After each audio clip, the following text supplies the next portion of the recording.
Assalamualaikum warahmatullahi wabarakatuh. Selamat pagi anak-anak hebat.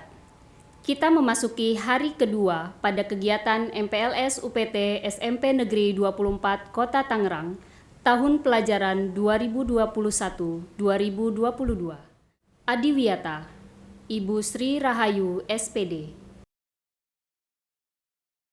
Assalamualaikum warahmatullahi wabarakatuh. Apa kabarnya anak-anak yang hebat?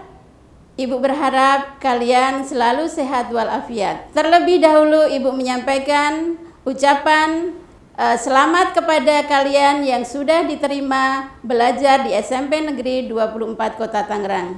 Terlebih dahulu marilah kita berdoa agar kalian dapat menerima pelajaran pada pagi hari ini dengan baik. Berdoa mulai. Selesai. Anak-anakku, pada kesempatan kali ini Ibu akan menyampaikan materi Gerakan Peduli dan Berbudaya Lingkungan Hidup di Sekolah. Apa itu Gerakan PBLHS? Program Adiwiyata terus disempurnakan sehingga pada tahun 2019 program Adiwiyata telah resmi diperbarui menjadi Gerakan Peduli dan Berbudaya Lingkungan di Sekolah. Yang selanjutnya disebut sebagai Gerakan PBLHS yang diatur dalam Permen LHK nomor 52 tahun 2019. Apa tujuan Gerakan PBLHS? Gerakan PBLHS bertujuan 1. Mewujudkan perilaku warga sekolah yang bertanggung jawab dalam upaya pelestarian lingkungan hidup.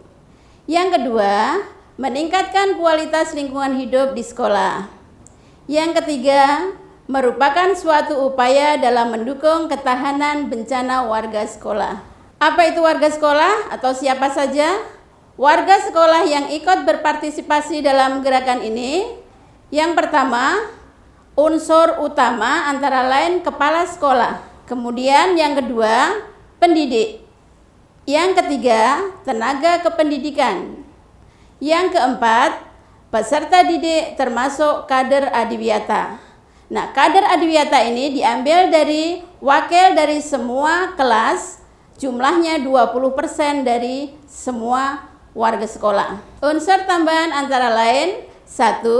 Petugas kebersihan. Yang kedua, petugas keamanan. Yang ketiga, petugas kantin.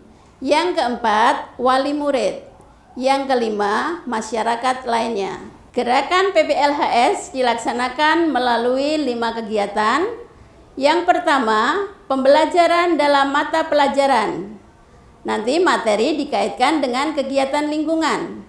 Ibu ingatkan ya anak-anak, nanti kalau ada tugas dari Bapak Ibu Guru, kalian jangan lupa tulis nama, kelas, dan jangan lupa tulis nama sekolah kita. Kemudian ekstrakurikuler dan pembiasaan diri. Kemudian yang kedua, penerapan PRLH untuk masyarakat sekitar. Kemudian yang ketiga, membentuk jejaring kerja dan komunikasi.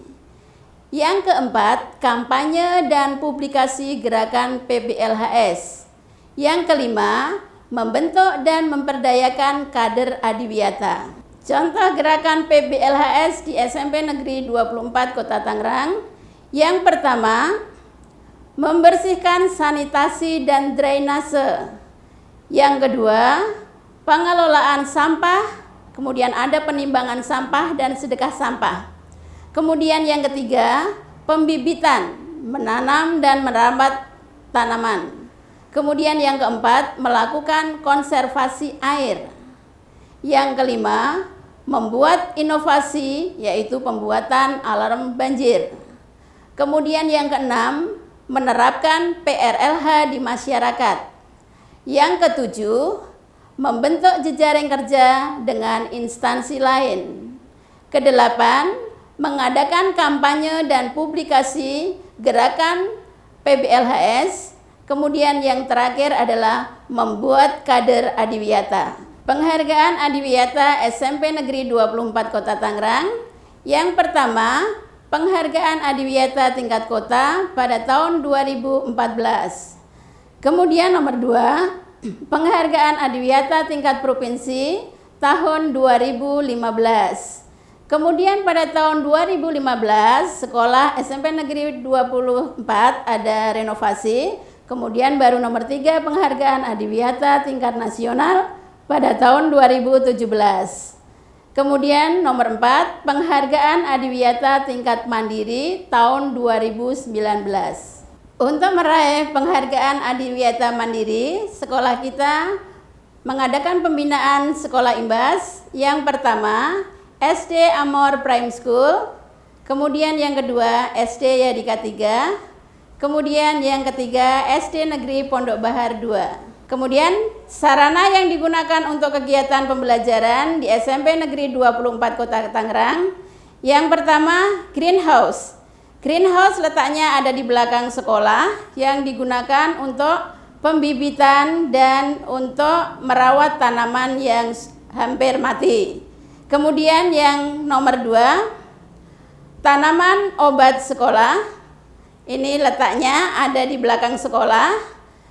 Di situ ada beberapa jenis tanaman yang digunakan untuk obat. Kemudian yang ketiga adalah biopori.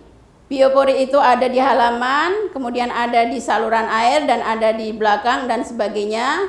Ini bisa digunakan untuk yang pertama untuk penyerapan air. Kemudian yang kedua adalah untuk pengomposan. Kemudian yang 4 adalah IPAL. IPAL itu penyaringan air, itu berasal dari air kamar mandi yang bisa digunakan untuk menyiram tanaman di greenhouse dan di tos. Kemudian komposter, ini komposter letaknya di belakang sekolah juga. Ini berisi dengan daun-daun yang sudah kering dan nanti bisa dimanfaatkan untuk pupuk. Kemudian bank sampah, ini bank sampah ini letaknya di depan. Ini ada logam, kemudian kertas, ada plastik. Nah, nanti kalau kalian sudah masuk, kalian bisa memisah-misahkan sampah tersebut. Kemudian berikutnya sumur komunal. Itu karena di SMP 24 itu adalah daunnya itu banyak, kemudian komposter itu tidak bisa menampung, jadi dibuatkan sumur komunal. Kemudian berikutnya drainase. Drainase itu untuk saluran air. Ya, kemudian berikutnya wastafel, itu letaknya ada di depan, kemudian sekarang ada di depan-depan kelas itu juga sudah ada. Jadi bisa dimanfaatkan untuk cuci tangan. Kemudian berikutnya kolam ikan, ya, kolam ikan. Nanti kalian bisa belajar di situ ada jenis ikan nila dan sebagainya. Penampung air hujan, ini digunakan untuk memanen memanen air waktu hujan. Kemudian kamar mandi juga ada, kamar mandi laki-laki, perempuan dan untuk guru. Demikianlah materi yang Ibu sampaikan, mudah-mudahan bermanfaat bagi kalian semua. Ayo anak-anak, kita jaga dan cintai lingkungan di sekolah maupun di rumah masing-masing. Akhirul kalam, wassalamualaikum warahmatullahi wabarakatuh. Demikian rangkaian materi hari ini. Berjumpa lagi esok hari. Tetap semangat, jaga kesehatan, disiplin terhadap protokol kesehatan. Wassalamualaikum warahmatullahi wabarakatuh.